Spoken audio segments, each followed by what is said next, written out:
Hello students, introduction of chapter 15 probability. बेटा हमने first lecture में कुछ बेसिक पढ़ा था और एक एग्जाम्पल किया था, और जो हमने पढ़ा था बेटा वो बहुत ही ज़्यादा इम्पोर्टेंट था। तो हमारा फर्स्ट लेक्चर बेटा किसी फॉल्ट से बीच में ही क्लोज करना पड़ा हमें, तो बिल्कुल उससे आगे स्टार्ट करते हैं। हम क्या पढ़ रहे थे देखते हैं बच्चों। और बेटा फर्स्ट लेक्चर पे बहुत सारे बच्चों की कमेंट आई थी कि सर हमें जो टॉपिक आपने करवाया वो बहुत ही अच्छे से क्लियर है, बिल्कुल बेसिक कंसेप्ट से उठाया था मैंने। क्लियर बेटा। तो हम क्या कर रहे थे बेटा, मैंने ई बार के बारे में बताया था, एक एग्जांपल लिखवाया था और ई बार पे आए हुए थे। तो जब सेकंड लेक्चर तुम देखो तो फर्स्ट लेक्चर जरूर देखना बेटा एक बार, लास्ट कम से कम 10 मिनट्स का दो जरूर देखना फर्स्ट लेक्चर को, लास्ट 10 मिनट्स का जहां से ये एग्जाम्पल स्टार्ट करवाया था। ठीक है। तो हमने ई बार लिया था। ई बार क्या होता है? नॉट ई, मीन्स जो ई है उससे अलग। तो ई बार मीन्स ई क्या था? गेटिंग ई हेड था।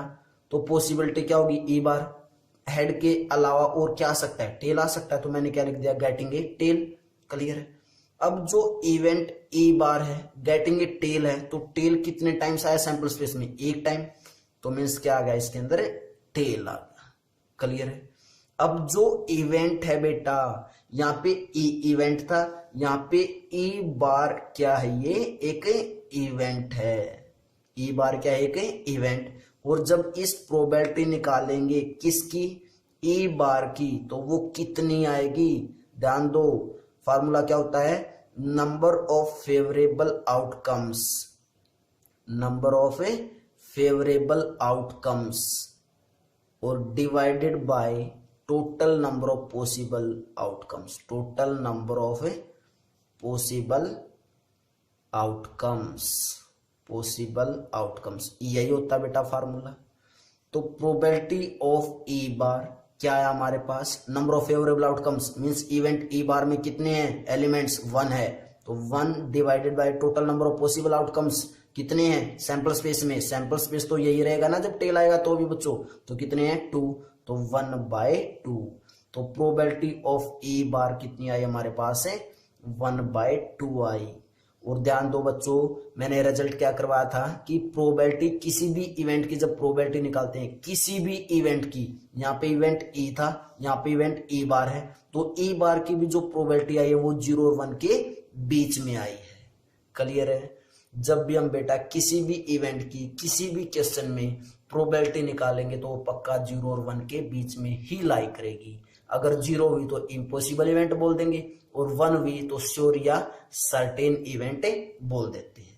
यहां से बेटा मैं तुम्हें क्या करवाना चाहता था, क्या टॉपिक करवाना चाहता था वो देखते हैं।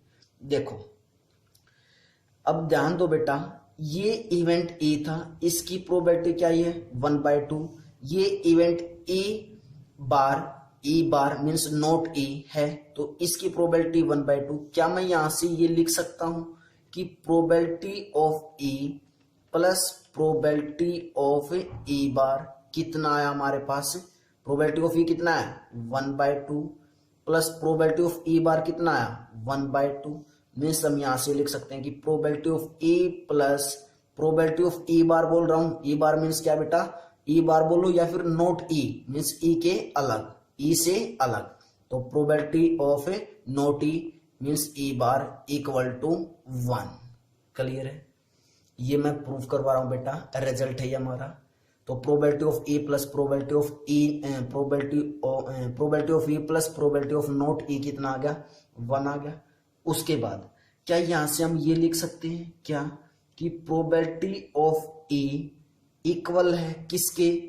Probability of E bar, probability of E को मैं उस साइड लेके जा रहा हूं, प्रोबेबिलिटी ऑफ ई बार किसके इक्वल आ गया? 1 माइनस प्रोबेबिलिटी ऑफ ई के इक्वल आ गया। क्लियर है बच्चों। क्या लिखा हमने कि probability of E bar means probability of not E equal आ गया 1 माइनस प्रोबेबिलिटी ऑफ ई। इस ये क्या आ गया बेटा हमारे पास? एक फार्मूला आ गया। मीन्स जब भी किसी भी इवेंट की अगर हमने प्रोबेबिलिटी निकाल चुके होंगे, जैसे इवेंट की यहाँ पे प्रोबेबिलिटी निकाली, मैंने ई बार की भी प्रोबेबिलिटी निकाल के दिखाई, अदरवाइज हम यहाँ से ई बार की डायरेक्ट भी निकाल सकते थे इस फार्मूले से। कैसे? मान लो प्रोबेबिलिटी ऑफ ई कितनी आई हमारे पास? 1/2 आ चुकी है। तो मैंने प्रोबेबिलिटी ऑफ नॉट ई निकालना था, तो probability of not E equal to 1 minus probability of E, formula use करते हैं। तो 1 माइनस प्रोबेबिलिटी ऑफ कितनी है 1/2, तो 1 माइनस 1/2 मीन्स कितना है बेटा 1/2, मीन्स नॉट ई की प्रोबेबिलिटी कितनी आई 1/2 आई। और बेटा इस फार्मूले से भी 1/2 आई और ऐसे सोल्व आउट करके निकाली तो भी कितनी आई थी 1/2 आई थी। तो हमारे पास क्या आ गया कि फार्मूला आ गया, डेरिवेशन आ गई। क्लियर है बच्चों, याद रखना बच्चों इसको, क्लियर है। तो हम यहां से क्या बोल सकते हैं बेटा, द इवेंट, मैं कुछ लैंग्वेज लिख रहा हूं, इसको याद रखना है, मीन्स समझ के रखना है क्या, the event E bar representing REP representing note A, means जो ई बार को मैं बार बार बोल रहा हूं उसको कैसे रिप्रेजेंट करेंगे नोट ई से। क्लियर है। इज कॉल्ड द कॉम्प्लीमेंट, मैं जो बार बोल रहा हूं बेटा उसको हम क्या भी बोलते हैं complement, COMPLEMENT, complement of the event E. या तो हम जब ई बार बोल रहे हैं उसको या तो ई बार ही बोलते रहो, या फिर हम क्या बोल सकते हैं नोट ई बोल सकते हैं, या फिर हम क्या बोल सकते हैं कॉम्प्लीमेंट ऑफ ई बोल सकते हैं। ठीक है। और उसके बाद आल्सो ई एंड ई का complement are called complementary events. तो इनको हम क्या भी बोलेंगे बेटा कॉम्प्लीमेंट्री इवेंट्स भी बोलते हैं। क्लियर है बच्चों। क्या जो ई बार नोट ई या फिर कॉम्प्लीमेंट ऑफ ई जो मैंने करवाया इस एग्जाम्पल के थ्रू वो क्लियर है बच्चों। और ये मत सोचना कि ये इसी एग्जाम्पल में अप्लाई है बेटा, ये सभी एग्जाम्पल्स में अप्लाई होता है। जो ये फार्मूला मैंने लिखवाया वेरी वेरी इंपॉर्टेंट, सभी क्लासेस में यूज होगा, 9th 10th और 11th और 12th सभी क्लासेस में यूज होता है। क्लियर है। अगर तुमने यहाँ पे प्रोबेबिलिटी 9th 10th क्लासेस में अच्छी तरीके से कर ली तो तुम 11th 12th क्लासेस में बिल्कुल भी मार नहीं खाओगे। अगर तुमने बेटा अब प्रोबेबिलिटी अच्छे से नहीं की तो 11th 12th क्लास में तुम्हें कुछ भी समझ में आने वाला नहीं है फिर। ठीक है बेटा। तो pause the video, note it down बच्चों। अच्छा बेटा, कोई ये तो नहीं सोच रहा होगा कि सर आपने ये तो निकाला ही नहीं जो सेकंड पार्ट था कि also find the probability of getting a tail. बेटे मैं निकाल चुका हूं, यही तो है ये ई, जो ई का कॉम्प्लीमेंट है वो क्या है, हमने क्या माना था ई का कॉम्प्लीमेंट गेटिंग अ टेल, तो ये टेल आने की प्रोबेबिलिटी ही निकल चुकी है 1/2। क्लियर है। उसके बाद बेटा जो हम इस चैप्टर में क्वेश्चंस करेंगे वो कंप्लीट जितने भी क्वेश्चन बेस्ड होंगे वो इक्वली लाइकली आउटकम्स पे बेस्ड होंगे। कैसे इक्वली लाइकली आउटकम्स बोल रहे हैं बेटा, तो मैं क्या लिख रहा हूं कि इन दिस चैप्टर, इस चैप्टर में जो हम पढ़ने वाले हैं, in this chapter we will study all the experiment, means जितने भी एक्सपेरिमेंट होंगे, all the experiments have equally likely outcomes। अभी ये लाइन तुम्हें समझ में नहीं आई होगी बेटा कि मैंने इक्वली लाइकली आउटकम्स कैसे लिखा है। देखो मैंने क्या बोला कि एक डाई है, थ्रो ए डाई, इस बात को समझाने की कोशिश करूंगा बेटा कि थ्रो ए डाई, एक डाई को थ्रो किया तो वहां पे क्या क्या आ सकता है 1B 2B 3B 4B 5B 6B। तो एक रैंडम एक्सपेरिमेंट हो गया, मीन्स हम श्योर नहीं है कि क्या आएगा, या तो 1 भी आ सकता है बेटा, 2 भी आ सकता है, 3B 4B 5B 6B कोई भी आ सकता है। और जब इस पे कर्ली ब्रैकेट लगा देते थे और ऐसे डिनोट करते थे तो ये इसको हम सैंपल स्पेस बोल देते थे, सैंपल स्पेस। हम बात करना चाहते हैं कि इक्वली लाइकली आउटकम्स किसको बोल रहे हैं बेटा, जो ये एक्सपेरिमेंट करने के बाद जो ये सैंपल स्पेस आया, और इस सैंपल स्पेस में हम इन सभी को, जो सैंपल स्पेस के अंदर एलिमेंट्स हैं या इनको आउटकम्स बोलते हैं, इन सभी की प्रोबेबिलिटी सेम होनी चाहिए। मीन्स 1 की प्रोबेबिलिटी निकालेंगे वो, 2 की प्रोबेबिलिटी निकालेंगे दिस, 3 की प्रोबेबिलिटी निकाली वो, 4 की प्रोबेबिलिटी, 5 की प्रोबेबिलिटी, 6 की प्रोबेबिलिटी, मीन सभी आउटकम्स की प्रोबेबिलिटी अगर सेम है तो वो एक्सपेरिमेंट कैसा है, इक्वली लाइकली आउटकम्स वाला एक्सपेरिमेंट है। मैं क्या कह रहा हूं, कुछ समझ में आ रहा है बच्चों? कि जो सैंपल स्पेस के अंदर एलिमेंट्स या फिर हम आउटकम्स बोलते हैं, उन सभी की प्रोबेबिलिटी क्या होनी चाहिए, सेम होनी चाहिए। अगर सभी की प्रोबेबिलिटी बेटा सेम है तो इट मीन्स कैसा एक्सपेरिमेंट है, वो इक्वली लाइकली आउटकम्स है। और हमें 9th और 10th क्लास में सोचने की जरूरत नहीं है, सभी जो एक्सपेरिमेंट होंगे वो कैसे ही होंगे, इक्वली लाइकली आउटकम्स वाले ही एक्सपेरिमेंट होंगे। क्लियर है? कैसे? जब हम डाई को थ्रो करेंगे तो 1 के आने के जो चांसेस है बेटा, प्रोबेबिलिटी वो कितनी है, 1/6 ही तो है। 2 के आने की प्रोबेबिलिटी क्या है, जब हमने डाई को थ्रो किया तो 2 क्या आ सकता है, अगर 2 आएगा तो मीन्स टोटल कितने हैं, 6 है, और 2 के आने की प्रोबेबिलिटी भी क्या होगी, 1/6 होगी। 3 के आने की प्रोबेबिलिटी भी क्या होगी, 1/6 होगी। 4 के आने की प्रोबेबिलिटी भी क्या होगी, 1/6 होगी। 5 के आने की प्रोबेबिलिटी भी क्या होगी, 1/6 होगी। और 6 के आने की प्रोबेबिलिटी भी क्या होगी, 1/6 होगी। क्या सभी आउटकम्स या सभी एलिमेंट्स की प्रोबेबिलिटी सेम नहीं है? और सभी एलिमेंट्स की अगर प्रोबेबिलिटी सेम हो तो वो सैंपल स्पेस या वो एक्सपेरिमेंट कैसा होता है, इक्वली लाइकली आउटकम्स वाला होता है।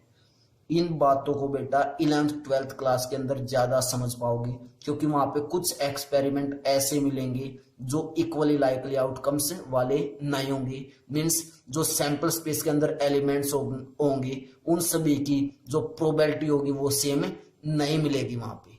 क्लियर है बच्चों? बस तुम्हें यहाँ पे इतना ही ध्यान रखना है बेटा कि जो 9th और 10th क्लासेस में हम पढ़ते हैं वो सभी जो एक्सपेरिमेंट होते हैं वो कैसे होते हैं, इक्वली लाइकली आउटकम्स वाले एक्सपेरिमेंट होते हैं। और वह मैंने तुम्हें बता दिया, ट्रांसलेट कर दिया कि वो इक्वली लाइकली आउटकम्स कैसे बोल रहे हैं हम उसको। क्लियर है बच्चों? तो बेटा pose the video, note it down. Next example करते हैं बच्चों। क्या है, suppose we throw a die once. एक डाई है और उसको एक बार उछाला गया। क्लियर है? तो बेटा सबसे पहले अगर डाई को थ्रो किया गया है तो हम उसकी सैंपल स्पेस लिख लेते हैं। तो सॉल्यूशन में सबसे पहले क्या लिखेंगे, सैंपल स्पेस। और सैंपल स्पेस को किससे डिनोट करते हैं बेटा, एस से। मैं बार बार लिख रहा हूं, क्या ये एक सैंपल स्पेस है और किससे डिनोट कर रहे हैं, कैपिटल एस से करेंगे। तो सैंपल स्पेस में क्या क्या आएगा बेटा, 1B 2 3 4 5 और 6, क्योंकि डाई पे जो नंबर होते हैं वो 1 to 6 होते हैं। तो या तो 1 आ सकता है, 2 भी आ सकता है, 3 भी आ सकता है, 4 भी आ सकता है, 5 भी आ सकता है और 6 भी आ सकता है। मीन्स हमने टोटल पॉसिबल वेज लिख लिए कि जो एक्सपेरिमेंट कर रहे हैं उसमें 1 to 6 कुछ भी आ सकता है। उसके बाद फर्स्ट पार्ट में क्या पूछा, what is the probability of getting a number greater than 4। Means हमें वो प्रोबेबिलिटी फाइंड आउट करनी है कि नंबर 4 से ज्यादा नंबर्स आने की प्रोबेबिलिटी क्या होगी। 4 से ज्यादा नंबर आने की प्रोबेबिलिटी मीन्स बेटा 5 और 6 आने की प्रोबेबिलिटी क्या होगी। क्लियर है? तो हमने लेट करना पड़ेगा, एक इवेंट लेट करना पड़ेगा और लेट ई इवेंट मान लिया हमने। इस ई को मैं क्या बोल रहा हूं बार बार, इवेंट। क्लियर है? इवेंट ई मान लिया हमने, क्या कि number greater than 4। Event E क्या हमारा, फर्स्ट पार्ट में, फर्स्ट पार्ट कर रहे हैं ना हम यहाँ पे, first part number greater than 4। तो अगर ग्रेटर देन 4 होंगे तो बेटा सैंपल स्पेस से आता है इवेंट में, जो इवेंट में एलिमेंट्स आते हैं वो कहां से आते हैं, सैंपल स्पेस से। तो 4 से बड़े कौन कौन से नंबर है, 5 और 6 हैं। तो हमारे पास इवेंट ई में क्या आ गया, 5 और 6 आ गया। क्लियर है? अब हमें प्रोबेबिलिटी फाइंड आउट करनी है, probability of event E. It means probability of event E लिखने का मतलब क्या है कि probability of number of greater than 4, किसकी प्रोबेबिलिटी निकाल रहे हैं, नंबर ग्रेटर देन 4 की निकाल रहे हैं बच्चों। क्लियर है? यही तो है मीनिंग इसका, इवेंट ई का, क्योंकि इवेंट ई को हम लेट कर चुके हैं। इस कंप्लीट का नाम क्या रख दिया, ई। तो ई नंबर ग्रेटर देन 4 की जगह क्या पुट कर सकते हैं, ई। और मैंने साथ में ये भी लिख दिया कि नंबर ग्रेटर देन 4। फार्मूला क्या होता है बेटा, क्या होता है, number of favourable outcomes. Formula जरूर लिखना बेटा सभी क्वेश्चंस में, number of favourable outcomes divided by total number of outcomes, total number of possible outcomes, possible outcomes. Clear है? तो बेटा number of favourable outcomes event के अंदर कितनी है? 2, 5 और 6 दो ही तो है, तो कितने एलिमेंट्स इसके अंदर? 2, तो कितना है ऊपर? 2 divided by total number of possible outcomes sample space में कितने हैं? 6, तो 2/6, 2 1 जा 2, 2 3 जा 6, मीन्स प्रोबेबिलिटी क्या आ गई बेटा? 1/3 आ गई। क्लियर हो रहे होंगे बेटा क्वेश्चंस? अगर बेटा अभी भी क्वेश्चन क्लियर नहीं है तो डरना नहीं है, अभी कंप्लीट एक्सरसाइज पढ़िए बच्चों। कंप्लीट एक्सरसाइज में यही तो करने वाले हैं हम, और प्रोबेबिलिटी के हर क्वेश्चन में हम कुछ ना कुछ न्यू कंसेप्ट जरूर सीखते हैं बच्चों। क्लियर है? तो सेकंड पार्ट अपने आप से निकालना है। क्या पूछा है मैं समझा देता हूं बेटा। What is the probability of getting an number less than और इक्वल टू 4? मीन्स इस डाई की, जो डाई हमने थ्रो की है उसमें से हमें प्रोबेबिलिटी फाइंड आउट करनी है किसकी? जब नंबर लेस देन या फिर 4 आया हो, इक्वल टू 4। तो ऐसे कितने नंबर्स हैं? सबसे पहले तो इसको इवेंट एफ करेंगे, जैसे हमने यहाँ पे इवेंट ई लेट किया है, सेम यहाँ पे इवेंट एफ लेट करेंगे, इवेंट एफ लेट करेंगे और क्या मान लेंगे? एन नंबर लेस देन और इक्वल टू 4, और वो कौन कौन से हो जाएंगे? 4 से लेस और इक्वल, तो 1 भी होगा, 2 भी होगा, 3 भी होगा और 4 भी होगा। तो उस इवेंट एफ में क्या क्या आ जाएंगे? 1 to 4 आ जाएंगे। तो प्रोबेबिलिटी जब निकालेंगे क्या आ जाएगा बेटा? Total number of favourable outcomes divided by total number of possible outcomes. Number of favourable outcomes कितने होंगे इवेंट एफ में? 1 to 4 मीन्स 4, और divided by total number of possible outcomes कितनी है? 6 ही है, तो 4/6 क्या आ जाएगा इसका आंसर। क्लियर है? तो बेटा कमेंट बॉक्स में जरूर कमेंट करके बताने की सेकंड ऑप्शन का क्या आंसर आया है। क्लियर बच्चों? तो pause the video, note it down बच्चों।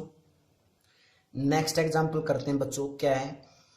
One card is drawn from a well shuffled deck of 52 cards. Calculate the probability that the card will, first part, be an egg, means egg होने की probability, और second part, not be an egg, means egg ना होने की probability।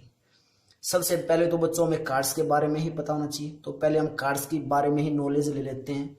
बहुत सारे बच्चे ऐसे हैं जिनको कार्ड्स के बारे में नहीं पता होता, तो हम कार्ड्स की ही बात कर लेते हैं, उसके बाद क्वेश्चन को सोल्व करेंगे। तो टोटल जो कार्ड्स होते हैं बेटा, सभी को पता होना चाहिए, जो टोटल कार्ड्स होते हैं वो कितने होते हैं हमारे? 52 होते हैं। क्लियर है? टोटल कार्ड्स कितने होते हैं बेटा हमारे? 52। उसके बाद 52 कार्ड्स में 26 डिवाइड होते हैं। 26 ब्लैक होते हैं, 26 कैसे होते हैं? ब्लैक्स, और बेटा 26 होते हैं रेड। ये हमें पता होना चाहिए। टोटल कार्ड्स कितने होते हैं बेटा? 52 में 26 are blacks and 26 are reds. Clear है? अब 26 में से भी 13 डिवाइड होते हैं। 26 में भी कितने डिवाइड होते हैं बेटा? 13। क्लियर है? जो 13 कार्ड्स होते हैं, 13 इसमें होता है बेटा स्पेड के। 13 कार्ड्स किस चीज के होते हैं? स्पेड के, ब्लैक, और 13 कार्ड होते हैं बेटा क्लब के, ब्लैक, क्लब्स। क्लियर है? जिनको हम 13 कार्ड्स को क्या बोलते हैं? क्लब्स बोलते हैं, और 13 को क्या बोलते हैं? स्पेड बोलते हैं। क्लियर है? सेम ऐसे जो रेड होते हैं वो भी 2 में डिवाइड होते हैं। 13 और यहाँ पे भी 13 रेड कौन से होते हैं बेटा? हार्ट के होते हैं। क्या बोलते हैं उनको हम? हार्ट। और 13 किस चीज के होते हैं बेटा? डायमंड के होते हैं, डायमंड्स। क्लियर है? उसके बाद मैं नोटेशन बता देता हूं बेटा कि इनकी जो फिगर होता है, स्पेड का जो फिगर बना होता है कार्ड के ऊपर, वो कैसा होता है। प्रॉपर तो नहीं बन पाएगी, लेकिन मैं कुछ कोशिश करता हूं बेटा कि कैसी होती है वो जो कार्ड्स पे होती है। कुछ ऐसी फिगर होती है बेटा स्पेड की। क्लियर है? ये किसकी फिगर है बेटा? स्पेड की फिगर है। मीन्स 13 कार्ड्स के ऊपर जब तुम कार्ड्स देखोगे तो ऐसी शेप मिलेगी उसपे। क्लियर है? और जो क्लब का होता है बेटा, क्लब का जो होता है उस पे जो होता है सिंबल होता है, वो कुछ इस तरीके से होता है बेटा। इसके ऊपर बना देते हैं, कुछ इस तरीके से होता है। एग्जैक्ट तो नहीं बन पाएगी क्योंकि मेरी ड्राइंग इतनी अच्छी नहीं है बेटा, ठीक है, लेकिन फिर भी कोशिश कर रहे हैं, कुछ ऐसी होगी। ये थोड़ी सी टेढ़ी बन गई, ठीक है, कोई नहीं। ये किसकी होगी? क्लब की, ठीक है। उसके बाद हार्ट, हार्ट का तो सभी को पता है बेटा, हार्ट कुछ इस तरीके से होता है, ठीक है। ये सिंबल किसका है? हार्ट का। और जो डायमंड है उसको हम, ये सिंबल मिलता है कार्ड्स पे, क्लियर है ये, ठीक है बेटा। तो इन जिन बच्चों को नहीं पता, गर्ल्स को आई थिंक नहीं पता होता इन चीजों का, बॉयज को तो सभी चीजों का पता होता है। इसमें कार्ड्स के बारे में अच्छी खासी नॉलेज रखते हैं बॉयज तो, ठीक है।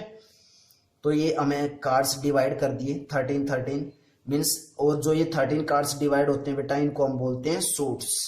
क्या बोलते हैं? सूट्स बोलते हैं कि एक सूट्स में कितने कार्ड्स होते हैं? 13। तो ये भी क्या एक हमारा सूट है, और ये भी हमारा क्या बेटा एक सूट है, क्लियर है। मीन्स हम बोल सकते हैं कि 52 कार्ड्स में टोटल सूट कितने होते हैं? 4 सूट्स होते हैं, और 4 के 4 सूट्स में कितने कितने डिवाइड होते हैं? 13 डिवाइड होते हैं। तो हमें कार्ड्स के बारे में नॉलेज मिल चुकी है कि 52 कार्ड्स टोटल होते हैं। 52 कार्ड्स में 26 ब्लैक होते हैं, 26 रेड होते हैं। 26 जो ब्लैक कार्ड्स होते हैं उसमें से 13 स्पेड के होते हैं और 13 क्लब के होते हैं, और जो 26 रेड होते हैं उसमें से 13 हार्ट के होते हैं और 13 डायमंड के होते हैं। और ये इनकी क्या है बेटा? फिगर होते हैं, क्लियर है। उसके बाद इन 13 कार्ड्स में कौन कौन से होते हैं वो देखते हैं। इन 13 कार्ड्स में, 13 कार्ड्स में लिख रहा हूं कौन कौन से होते हैं बेटा। एक तो इन 13 कार्ड्स में एक होता है, और बेटा एक किंग होता है, और एक क्या होती है? क्वीन होती है, क्लियर है। 13 कार्ड्स में क्या क्या होता है? किंग होता है, एक होता है किंग क्वीन, और एक होता है बेटा जैक, क्लियर है। 4 कार्ड्स हो चुके हैं हमारे पास। उसके बाद क्या होता है? 10, देन 9, उसके बाद 8, उसके बाद 7, और उसके बाद बेटा हमारे पास आएगा 6, 5, 4, और फिर हमको जिनको तिगी दुगी बोलते हैं, क्लियर है। ये कार्ड्स होते हैं, क्लियर बेटा इतना। सेम ऐसे ही 13 कार्ड्स इसमें भी होंगे। इसमें भी एक क्या होगा? एक होगा। एक क्या होगा बेटा? किंग होगा। एक क्या होगा? क्वीन होगी। और एक क्या होगा बेटा? जैक होगा, क्लियर है। और उसके बाद 10, 9, 8, 7, 6, 5, 4, 3, 2 और 1, क्लियर है बच्चों। सेम ऐसे ही 13 इसमें होंगी, और सेम ऐसे ही 13 इसमें होंगी। मैं लिख देता हूं बेटा, एक, किंग और क्वीन, और एक कौन सा होगा? जैक। 4 कार्ड्स तो ये होते हैं सभी में, हर सूट में। और 10, 9, 8 और बेटा 7, 6, 5, 4, 3, 2 और बेटा 1, क्लियर है। सेम ऐसे इसमें भी एक भी होगा, और किंग भी होगा, क्वीन भी होगी बेटा। उसके बाद जैक भी होगा, और 10, 9, 8, 7, 6, 5, 4, 3, 2 और बेटा 1, क्लियर है बच्चों। तो हमें कार्ड्स के बारे में पता चल चुका है। उसके बाद बेटा 3 कार्ड्स होते हैं, कौन कौन से? क्वेश्चन में जरूर पूछा जाता है कहीं ना कहीं कि किंग और जो क्वीन और बेटा जैक जो जैक होता है, मीन्स किंग क्वीन और जैक जो कार्ड्स होते हैं उनको हम क्या बोलते हैं बेटा? क्या बोलते हैं उनको? हम फेस कार्ड बोलते हैं। तो king queen and jack are card face cards. इनको हम क्या भी बोलते हैं? Face cards. मीन्स कहीं पे अगर तुम्हें वर्ड दिया गया हो कि फेस कार्ड कौन से होते हैं, तो वहां पे हम डायरेक्ट बताना है कि कौन कौन से होते हैं। किंग क्वीन और जैक क्या होते हैं? फेस कार्ड्स होते हैं, क्लियर है। अब हम अपने क्वेश्चन पे आते हैं। तो हमने बेटा कार्ड्स के बारे में नॉलेज ले ली है कि हर सूट के अंदर एक होगा, एक किंग होगा, एक क्वीन होगा, एक जैक होगा। तो यहां से हमें एक कितने मिले? 1, 2, 3, 4। जिस टोटल कार्ड्स के अंदर 4 एक होते हैं, 4 ही किंग होते हैं, 4 ही क्वीन होते हैं, और 4 ही जैक होते हैं, क्लियर है। उसके बाद जो फर्स्ट पार्ट है बेटा क्वेश्चन का सॉल्यूशन का, वो क्या दिया गया है वो देखते हैं। क्वेश्चन क्या हमारे पास, क्वेश्चन को रीड करते हैं कि वन कार्ड इज ड्रॉन, क्या बेटा क्वेश्चन कि one card is drawn from A well shuffled deck of 52 cards calculated by the probability that the card will be an egg. ये कह रहा है कि जो well shuffled deck of 52 cards हैं उसमें से हमने कार्ड निकाला और वो कार्ड कैसा होना चाहिए, एक होना चाहिए। अब एक कार्ड बेटा वो स्पेड का भी हो सकता है, क्लब का भी हो सकता है, हार्ट का भी हो सकता है और डायमंड का भी हो सकता है। जर्नली उन्होंने ये तो नहीं बोला ना कि वो डायमंड से लेना है या हार्ट से लेना है या क्लब से लेना है या स्पीड से लेना है, मीन्स वो चारों में से कोई भी हो सकता है। तो जो प्रोबेबिलिटी होगी बेटा, सबसे पहले तो हम इवेंट लेट करके चलेंगे, इवेंट को लेट करके चलेंगे कि जो सबसे पहले तो हम लिख लेते हैं कि टोटल कार्ड्स कितने हमारे पास 52। ये क्या होगा, सैंपल स्पेस के एलिमेंट्स हो गए बेटा, क्या होगा ये, या फिर ऐसे लिख सकते हैं number of elements in a sample space is 52। Clear है। उसके बाद हमने एक इवेंट ई लेट किया और जो इवेंट ई है वो क्या है, जो फर्स्ट पार्ट में हमें निकालना था क्या कि द कार्ड इज एन एक, मीन्स एक होने की प्रोबेबिलिटी। तो एक कितने टोटल 4 कार्ड्स हैं, तो जब प्रोबेबिलिटी ऑफ ई निकालेंगे तो सेम फार्मूला क्या था formula, number of favourable outcomes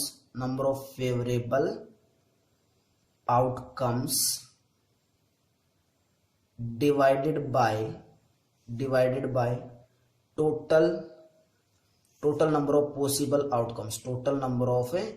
possible outcomes, यही था बेटा फार्मूला। क्लियर है।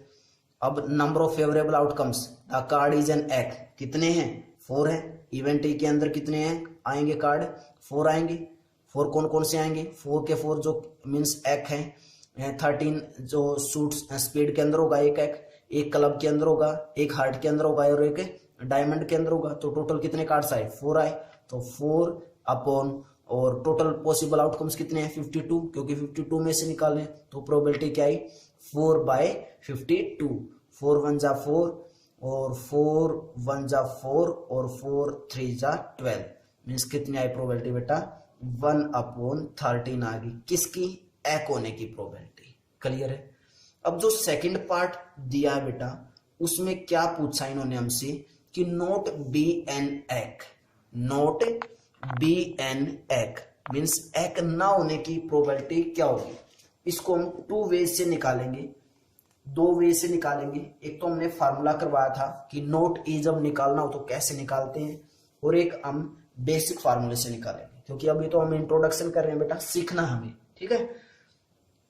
तो हम पहले फार्मूले से कर लेते हैं। मैंने जो फार्मूला लिखवाया था वो था कि प्रोबेबिलिटी ऑफ नोट ई किसके इक्वल होता है 1 माइनस प्रोबेबिलिटी ऑफ ई के इक्वल होता है।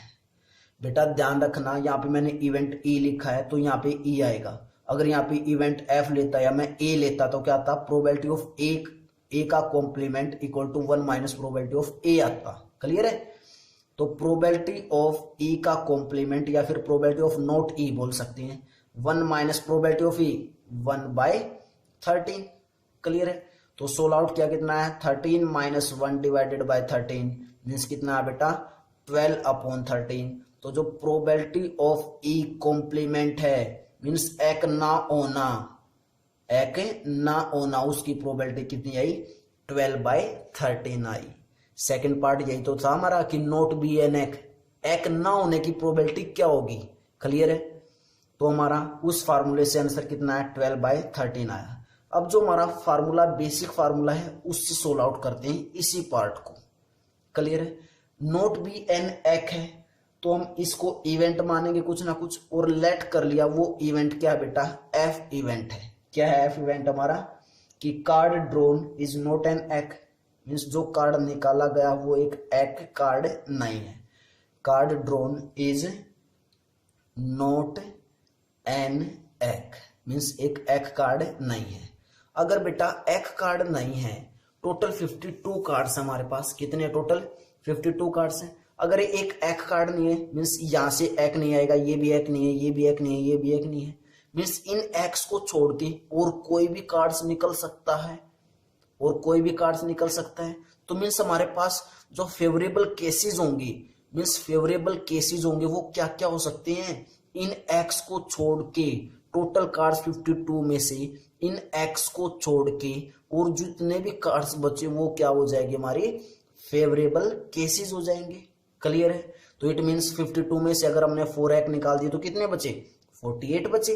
तो हमारे पास फेवरेबल कितने हो जाएंगे, 48 हो जाएंगे। तो हम क्या लिख सकते हैं, जब प्रोबेबिलिटी ऑफ एफ निकालेंगे तो सेम पहले फार्मूला चिपकाना बेटा, वही क्या, number of favourable outcomes, number of favourable outcomes और डिवाइडेड बाय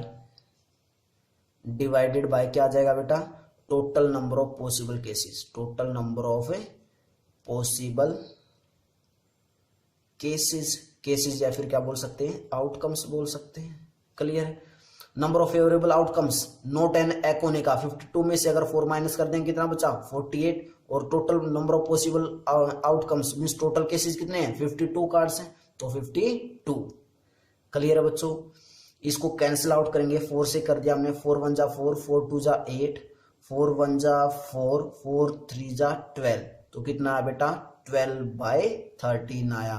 और क्या बेटा, हमने जो फार्मूले से निकाला था वहां से भी क्या है, 12/13, और यहां से भी क्या है, 12/13। इट मीन्स हमने फार्मूला यूज करके भी दिखा दिया तुम्हें, और जर्नल फार्मूले जो हम यूज करते हैं हर क्वेश्चन में उससे भी दिखा दिया, दोनों ही आंसर क्या है, सेम है। क्लियर बच्चों? तो कंसेप्ट बहुत ही अच्छा बच्चों, वीडियो को पॉज करो और कंप्लीट अपनी कॉपी में नोट्स बनाओ बिल्कुल प्रॉपर वे से जैसे मैंने तुम्हें बनाया। और बेटा लेक्चर के बाद जरूर बताया करो कि लेक्चर कैसा लगा, जो तुम्हें टॉपिक करवाया जा रहा है वो कितना तुम्हें क्लियर है, ये जरूर बताया करो कमेंट बॉक्स में। ओके स्टूडेंट्स, बेटा pause the video, note it down. Next question करते हैं बेटा एक और एग्जाम्पल, और इस एग्जाम्पल में बेटा हम कुछ नया सीखेंगे। तुम लास्ट में जरूर बोलोगे कि सर हमें कुछ नया सीखने का मिला है। ठीक है, क्या है question, 2 dice 1 blue and 1 grey. हमारे पास कितने डाइज है बेटा, 2 डाइज हैं, एक ब्लू है और एक ग्रे है। Are thrown at the same time, दोनों को एक साथ थ्रो किया जाता है। मैंने बोला था ना कि प्रोबेबिलिटी का हर क्वेश्चन बिल्कुल आराम से पढ़ना है, हमें कंसेप्ट मींस लाइन का मीनिंग पता होना चाहिए। ऐसे रीडिंग करने का कुछ फायदा नहीं है इंग्लिश का बच्चों, ये इंग्लिश सब्जेक्ट नहीं है, मैथ है। ठीक है, तो प्रॉपर वे से रीड करना हमेशा। Are thrown at the same time, दोनों को एक टाइम पे थ्रो किया गया। Write down all the possible outcomes, सबसे पहले तो हमें पॉसिबल आउटकम्स लिखनी है कि क्या क्या हो सकती हैं। पॉसिबल आउटकम्स बोला, इट मीन्स क्या लिखना बेटा, में सैंपल स्पेस लिखना है। What is the probability that the sum of the two numbers appearing on the top of the die is? उसके बाद हमें प्रोबेबिलिटी निकालनी है किस किस की, जब हम दोनों डाई को एक साथ अगर थ्रो कर रहे हैं तो जब सम कितना आ जाए, 8 आ जाए, या सम कितना आ जाए, 13 आ जाए, या फिर सम कितना आ जाए बेटा, लेस देन और इक्वल टू 12 आ जाए। हमें इन सभी की प्रोबेबिलिटी फाइंड आउट करनी है। क्लियर है? तो सबसे पहले तो हम सैंपल स्पेस लिखेंगे बेटा, और सैंपल स्पेस कैसे लिखेंगे वो तो मैं बताता हूं। अगर बेटा देखो 2 डाई है, अगर 2 डाई है तो फर्स्ट जब हमने थ्रो दोनों डाइज को थ्रो करेंगे तो क्या पता फर्स्ट पे क्या गया हो, 1 आ गया। हम तो पॉसिबल वेज लिख रहे हैं ना, हमें नहीं पता क्या आएगा, लेकिन इतना तो बोल सकते हैं क्या पता 1 आ गया हो फर्स्ट पे, और सेकंड पे भी क्या आ गया हो, 1 आ गया हो। और हमेशा जब भी बेटा 2 डाइज या 3 डाइज या 4 डाइज हो तो उनको हम ऐसे लिखते हैं, पेयर में लिखते हैं। क्लियर है? फर्स्ट पे भी 1 आ गया और सेकंड डाई पे भी 1 आ गया हो सकता है। उसके बाद कोमा, फर्स्ट पे 1 ही रहा हो, सेकंड पे क्या आ गया हो, 2 आ गया हो। हमें तो पॉसिबल वेज लिखने हैं। फर्स्ट पे 1 ही रहा, सेकंड पे क्या आ गया, 3 आ गया हो। फर्स्ट पे 1 ही रहा और बेटा सेकंड पे क्या आ गया हो, 4 आ गया हो। फर्स्ट पे 1 ही रहा और सेकंड पे क्या आ गया, 5, और फर्स्ट पे 1 ही रहा बेटा और सेकंड पे क्या आ गया, 6 आ गया। क्या ये पॉसिबल वेज नहीं हो सकते? 2 डाइज एक साथ थ्रो किए तो फर्स्ट पे क्या पता 1 फिक्स रहा हो और सेकंड पे चेंज होते रहे। क्लियर है? उसके बाद क्या पता फर्स्ट पे 2 आया हो और सेकंड पे 1 आ गया हो, फर्स्ट पे 2 आया हो सेकंड पे भी 2 आ गया हो। क्लियर है? फर्स्ट पे 2 आ गया हो और सेकंड पे 3 आ गया हो। बेटा जो मैं अब ये सैंपल स्पेस लिख रहा हूं ये हर क्लास में यूज होते हैं, 9th में भी, 10th में भी, 11th में भी और 12th में भी। तो ये जो सैंपल स्पेस है कैसे लिख रहे हैं, जब दो डाइस को एक साथ अगर हम थ्रो करेंगे तो वो कैसे आएंगी वो देख रहे हैं। क्लियर है? तो मैं यहाँ पे क्या करने वाला हूं कि फर्स्ट डाई पे 2 फिक्स रखा और सेकंड डाई पे नंबर क्या होते रहे, चेंज होते रहे। मीन्स फर्स्ट डाई पे फिक्स होने का मतलब जो ब्लू डाई है उस पे 1 फिक्स रहा फर्स्ट में, सेकंड में 2 फिक्स रहा और ग्रे क्या होते रहे, चेंज होते रहे। तो उसके बाद क्या आया 2 4, देन उसके बाद क्या आया बेटा 2 5 और देन क्या आया 2 6। अब तुम सभी समझ भी गए होगी कि हम कैसे लिखना चाहते हैं। क्लियर है? उसके बाद फर्स्ट डाई पे 3 फिक्स कर दिया और सेकंड डाई को क्या करते रहेंगे, चेंज। तो फर्स्ट पे 3 और सेकंड पे 2, फर्स्ट पे 3 और सेकंड पे 3, फर्स्ट पे 3 और सेकंड पे 4, फर्स्ट पे 3 और सेकंड पे 5, फर्स्ट पे 3 और सेकंड पे 6 आया। क्लियर है? क्योंकि डाई पे 1 to 6 नंबर होते हैं, 1 to 6 से तो अलग कुछ लिख नहीं सकते। उसके बाद फर्स्ट पे 4 फिक्स कर दिया और सेकंड पे बेटा चेंज कर दिया हमने। क्लियर है? क्या आया उसके बाद 4 4, देन 4 5, उसके बाद 4 6, उसके बाद 5 1, देन 5 2, उसके बाद 5 3 और उसके बाद 5 4, उसके बाद बेटा 5 5 और उसके बाद 5 6 और 6 1 6 2 6 2 और बेटा 6 3 और 6 4 और उसके बाद 6 5 और बेटा क्या होगा 6 6। यही पॉसिबल वेज हो सकते हैं बच्चों। क्या क्लियर है इतना तुम्हें? ये मैंने सैंपल स्पेस लिख दिया बेटा, मीन सभी पॉसिबल वेज लिख दिए। और सैंपल स्पेस कब कहलाएगा, जब मैं इसको किस में लिख दे, करली ब्रैकेट में। और सैंपल स्पेस को किस से डिनोट करते हैं, कैपिटल एस से। तो ये एस क्या आ गया हमारे पास, एक सैंपल स्पेस आ गया। क्या आ गया बेटा हमारे पास है, सैंपल स्पेस। तो स्टार्टिंग में इन्होंने क्या पूछा था, right down all the possible outcomes. तो ये सभी क्या आ गया हमारे पास है, पॉसिबल आउटकम्स आ गई। क्लियर है बच्चों? क्या आ गया हमारे पास, ये पॉसिबल आउटकम्स आ गई। क्लियर है? उसके बाद मैंने ये बताया था बेटा, जो सैंपल स्पेस के अंदर जो भी होता है उसको हम या तो एलिमेंट्स बोलते हैं या फिर आउटकम्स बोलते हैं। क्लियर है? तो बच्चों वहां पे जब हम एक डाई को थ्रो कर रही थी तो 1 2 3 ये क्या होती थी, हमारी आउटकम्स होती थी। तो 1 को हम एक आउटकम बोलते थे, 2 को भी हम एक आउटकम बोलते थे। यहाँ पे जो आउटकम या एलिमेंट होगा ये कंप्लीट एक एलिमेंट होगा, ध्यान रखना है। क्लियर है? ये भी एक एलिमेंट या एक आउटकम होगी। मैं तुम्हें बिल्कुल बेसिक बता रहा हूं बेटा, ऐसी बातें कोई टीचर नहीं बताने वाला है स्कूल और कॉलेज में। स्कूल में या फिर ट्यूशन पे तुम जाओगे या फिर कभी कॉलेज में जब प्रोबेबिलिटी पढ़ोगे तो कोई टीचर नहीं बताने वाला ये चीजें। ठीक है? तो ये सभी क्या है, इस कंप्लीट पेयर को एक एलिमेंट या एक आउटकम बोलते हैं, ये ध्यान रखना है। क्लियर है? तो ऐसे एलिमेंट्स कितने इसमें टोटल, 1 2 3 4 5 6, सेकेंड लाइन में भी 6, थर्ड लाइन में भी 6, फोर्थ में भी 6, फिफ्थ में भी 6 और सिक्स्थ में भी 6th लाइन 6th एलिमेंट्स है। तो इट मीन्स मैं लिख सकता हूं कि total number of elements means number of elements in a sample space equal to 36 है। क्लियर है? कैसे आया 36? क्लियर है बेटा इतना? उसके बाद और बेटा ये ध्यान दिया करो कि मैं आउटकम किसको बोल रहा हूं। कुछ बच्चे ना इन चीजों को ध्यान नहीं देते, क्योंकि 11th 12th क्लासेस में जब इन आउटकम्स को या इन एलिमेंट्स को जब मैं ट्रायल्स बोलूंगा ना 11th 12th में, तो वहां पे कंफ्यूज हो जाएंगे इसे ट्रायल्स किसको बोल रहे हैं। ठीक है? तो ध्यान दिया करो बेटा, इनको हम क्या बोल रहे हैं, या तो आउटकम्स बोल रहे हैं या फिर एलिमेंट्स बोल रहे हैं। तो ऐसे ऐसे कितने एलिमेंट्स इस सैंपल स्पेस में, 36 है। तो number of elements in sample space equal to 36। N S means क्या है, number of elements in a sample space. बेटा ये तुमने बार बार लिखना नहीं है, लेकिन स्टार्टिंग में जरूर लिखना है, number of elements in a sample space, क्योंकि हमें ये याद रहता रहे। मैं तुम्हारे लिए लिख रहा हूं बेटा, मैं अपने लिए नहीं लिख रहा हूं ये। क्लियर है? तो बहुत अच्छे से करना है हमें बेसिक। उसके बाद अब फर्स्ट पार्ट पे आते हैं। फर्स्ट पार्ट में क्या है कि जब सम क्या है, 8 आए। क्या है सम बेटा, 8। तो हम लिख सकते हैं, अगर सम 8 निकाला तो एक इवेंट ई मान लिया क्या, the sum of numbers, the sum of the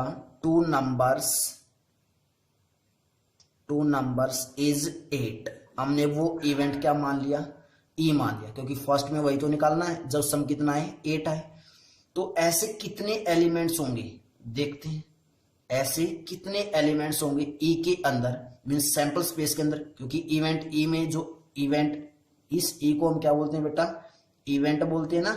और इवेंट में जो एलिमेंट्स या जो आउटकम्स आती है वो कहां से आती हैं, सैंपल स्पेस से आती हैं। और इवेंट ई में कौन कौन सी एलिमेंट्स या आउटकम्स आएंगी, जिन दो नंबर्स का सम क्या हुआ हो, 8 हुआ हो। तो देखो चेक करो, क्या फर्स्ट लाइन में कोई ऐसा एलिमेंट या ऐसे आउटकम है जिसका सम 8 हुआ हो, नहीं, क्योंकि 1 1 का सम 2, 1 और 2 का सम 3, 1 और 3 का सम 4, 1 और 4 का सम 5, तो फर्स्ट में नहीं है। सेकंड में जिसका सम 8 हुआ हो, यस 2 और 6, तो क्या आ गया बेटा 2 और 6 आ गया एक तो। उसके बाद थर्ड लाइन में क्या होगा, जिसका सम 8 हुआ हो, 3 5 हो, क्या है 3 5 है। उसके बाद 3 6 का तो सम 9 हो जाएगा, हमें तो 8 चाहिए। फोर्थ लाइन में 4 4 और कोई है जिसका सम 8 हुआ हो, नहीं। फिफ्थ लाइन में 5 4 3। और बेटा 6 लाइन में क्या हो जाएगा 6 और 2, जिसका सम क्या हुआ होगा 8 हुआ होगा। तो ई इवेंट के अंदर जो एलिमेंट्स आए वो क्या क्या है, 2 6 3 5 4 4 5 3 और 6 2 आए। क्लियर है बच्चों। तो टोटल एलिमेंट्स कितने हैं, 1 2 3 4 5 है। तो जब हम प्रोबेबिलिटी ऑफ ई निकालेंगे तो फार्मूला क्या होता है, हमारा जनरल फार्मूला क्या था बच्चों, क्या था formula, number of favourable outcomes, number of favourable outcomes. इस फार्मूले को नहीं भूलना है बच्चों, number of favourable outcomes divided by total number of possible outcomes. Clear है। तो हमारे पास favourable outcomes means event E में क्या क्या है, कितने एलिमेंट्स है, 1 2 3 4 5 आउटकम्स हैं। और total number of possible outcomes sample space में कितने एलिमेंट्स थे, 36, तो 5/36। This is my answer. Check कर लो बेटा, यही आंसर। क्लियर है। सेम ऐसे सेकंड पार्ट निकालेंगे कि जब सम क्या हो 13 हो, मीन्स ऐसे दो नंबर ढूंढने हैं इसके अंदर। सबसे पहले तो हम इवेंट लेट करेंगे, let F be the event, क्या, the sum of the two numbers is कितना होना चाहिए, सम 13 होना चाहिए। क्लियर है। मीन्स ऐसे दो नंबर ढूंढने जिनका सम कितना हो 13 हो। क्लियर है। तो मीन्स एफ इवेंट में क्या आएगा वो देखते हैं। अब हमें इसके अंदर सैंपल स्पेस के अंदर वो एलिमेंट्स ढूंढने हैं जब दो नंबर्स का सम क्या हो 13 हो। तो क्या बेटा ऐसा कोई नंबर है जब हम ऐड करें तो 13 आ जाए, 6 का सम ही 12 आ रहा है, तो 13 तो किसी का हो ही नहीं सकता। इट मीन्स एफ इवेंट में एलिमेंट्स क्या है 0 आए, एलिमेंट्स क्या है 0 आए। तो हम क्या बोल सकते हैं, करली ब्रैकेट को यहाँ पे नहीं लगाएंगे, क्योंकि करली ब्रैकेट तो जब इसमें कोई एलिमेंट आता तब लगाते हैं। तो एफ के अंदर क्या लिखेंगे 0, मीन्स 0 एलिमेंट, इसके अंदर कोई भी एलिमेंट नहीं है। या फिर क्या लिख सकते हैं कि जो एफ इवेंट है वो क्या है 5 है। 5 मीन्स क्या होता है बेटा, कुछ भी नहीं होना। क्या लिख सकते हैं, एफ इवेंट के अंदर या तो 0 एलिमेंट्स, या फिर क्या किससे डिनोट कर सकते हैं 5 से, मीन्स एक भी एलिमेंट एफ इवेंट के अंदर नहीं है। क्लियर है। तो जब बेटा सेम फार्मूला अप्लाई करेंगे, प्रोबेबिलिटी ऑफ एफ निकालेंगे, तो क्या यूज होगा, same formula, number of favourable outcomes divided by total number of possible outcomes. Total number of possible outcomes तो कितनी अभी भी सैंपल स्पेस में 36 है, लेकिन जो नंबर ऑफ फेवरेबल आउटकम्स है बेटा वो एफ इवेंट के अंदर कितने एलिमेंट्स हैं, एक भी एलिमेंट नहीं है, मींस 0 एलिमेंट है। तो ऊपर क्या आया 0 आया। और 0 बाय समथिंग नंबर क्या होता है बेटा 0 होता है। इट मीन्स एफ इवेंट की प्रोबेबिलिटी क्या आई 0 आई। और जिस इवेंट की प्रोबेबिलिटी 0 आ जाए उसको हम क्या भी बोलते हैं बेटा, इम्पॉसिबल इवेंट भी बोलते हैं। इंट्रोडक्शन में करवा चुका हूं मैं। क्लियर है। क्लियर है बच्चों। थर्ड पार्ट करते हैं। थर्ड पार्ट में लेट कर लिया हमने कि जो इवेंट है वो हमने क्या माना बेटा, जी मान लेते हैं, कोई भी नाम रख सकते हो, जी ए बी सी, ठीक है। जी इवेंट मान लिया। और जी इवेंट हमारा क्या होगा, sum of two numbers sum of, क्योंकि वहां पे बोल रखा ना लेस देन और इक्वल टू 2, तो sum of two numbers less than और इक्वल टू 12, मीन्स ऐसे एलिमेंट आएंगे जी में जो क्या है सम या तो 12 आ जाए या 12 से कम आ जाए। तो इवेंट जी के अंदर जो एलिमेंट्स वो क्या कहेंगे, सम या तो 12 आ जाए या 12 से कम आ जाए। क्लियर है? तो क्या जी इवेंट में सैंपल स्पेस के सभी एलिमेंट्स नहीं आ जाएंगे, क्योंकि सम क्या चाहिए हमें, या तो 12 आ जाए या 12 से कम आ जाए, और सैंपल स्पेस के अंदर जितने भी एलिमेंट्स हैं बेटा वो सारे ही ऐसे हैं जिसका सम या तो 12 है या 12 से कम है। क्लियर है? तो जी जो इवेंट है उसमें कितने एलिमेंट्स होंगे, एक तो कमेंट बॉक्स में बेटा ये बताना तुमने। जी इवेंट के अंदर कितने एलिमेंट्स या कितनी आउटकम्स आएंगी वो बताना है, और उसके बाद प्रोबेबिलिटी ऑफ जी निकालना है। क्या, कैसे निकालेंगे, number of favourable outcomes, number of favourable outcomes divided by total number of a possible outcomes. और बेटा इस जी इवेंट की प्रोबेबिलिटी भी निकाल के तुम्हें कमेंट बॉक्स में भेजनी है। क्लियर है बेटा? जो मैंने 2 लेक्चर्स करवाए हैं ये इंट्रोडक्शन के, अगर जिन बच्चों ने ये लेक्चर्स अच्छे से प्रॉपर वे से समझ के कर लिए तो बेटा वो कभी भी प्रोबेबिलिटी चैप्टर में मार नहीं खाने वाला, 9th और 10th क्लास में तो स्पेशली। ठीक है? और जो 9th और 10th क्लास में ये चैप्टर अच्छे से नहीं किया, ये इंट्रोडक्शन अच्छे से नहीं किया बेटा, 11th 12th क्लासेस में उस बच्चे को बहुत ज्यादा प्रॉब्लम हो जाएगी, क्योंकि ये कंप्लीट चीज वहां पे हम कोई भी टीचर करवा भी नहीं सकता, क्योंकि और चीजें ही वहां पे आ जाती हैं एक्स्ट्रा। अगर ये चीजें करवाने लगे तो वो कब करवाएंगे? क्लियर है? तो बेटा मैंने इतने बेसिक से उठाया है ये चैप्टर कि आई थिंक अगर कोई बच्चा बिल्कुल ब्लैंक भी होगा, जिसको प्रोबेबिलिटी के बारे में कुछ भी ना पता हो, आई थिंक वो भी कर सकता है। क्लियर है? तो बच्चों बहुत ही अच्छे प्रॉपर वे से करना है, और क्वेश्चंस को अपने नोट्स खुद से जरूर प्रिपेयर किया करो बच्चों। तो बेटा कमेंट बॉक्स में कमेंट करके जरूर बताना कि लेक्चर कैसा लगा। बेटा pause the video, note it down. Thank you.